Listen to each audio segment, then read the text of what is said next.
Les aïeuls. Madame Judith Mendez. À la fin de juillet, les villages sont vides. Depuis longtemps déjà, des nuages livides, menaçant d'un prochain orage à l'Occident, conseillent la récolte aux laboureurs prudents. Donc voici la moisson, et bientôt la vendange.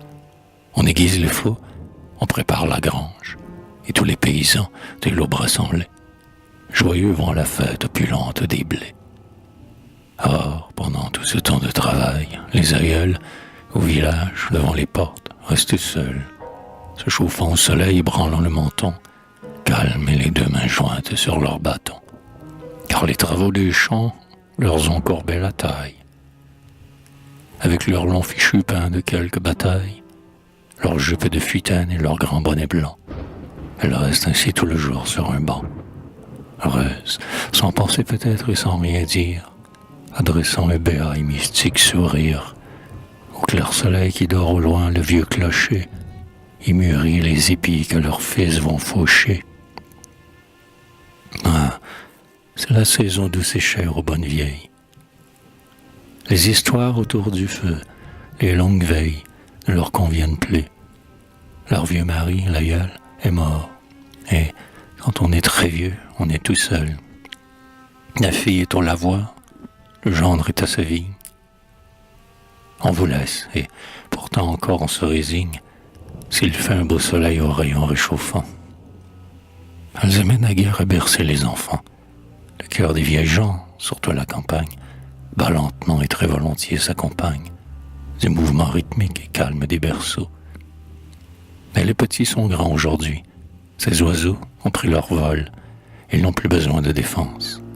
Et voici que les vieux, dans leur seconde enfance, n'ont même plus, hélas, ce suprême jouet. Ils pourraient encore bien tourner leur rouet, mais sur leurs yeux pâlit le temps a mis son voile. Leurs maigres doigts sont las de filer de la toile. Car de ces mêmes mains que le temps fait pâlir, elles ont déjà dû souvent ensevelir des chairs défunts, la froide et lugubre dépouille, avec ce même lin filé par leurs quenouilles. Mais ni la pauvreté constante, ni la mort des troupeaux, ni le fils aîné tombant au sort, ni la famine après les mauvaises récoltes, ni les travaux subis sans cri et sans révolte, ni la fille servant au loin qui n'écrit pas, ni les 1000 tourments qui font pleurer tout bas, en cachette la nuit, les craintives aïeules, ni la foudre du ciel incendiant les meules, ni tout ce qui leur parle encore du passé, dans les 3 cimetières à l'église adossée, où vont jouer les blancs enfants entre l'école, et qui cachent, parmi l'herbe et la vigne folle, plus d'une croix de bois qu'elles connaissent bien. Rien n'a troublé leur cœur héroïque et chrétien.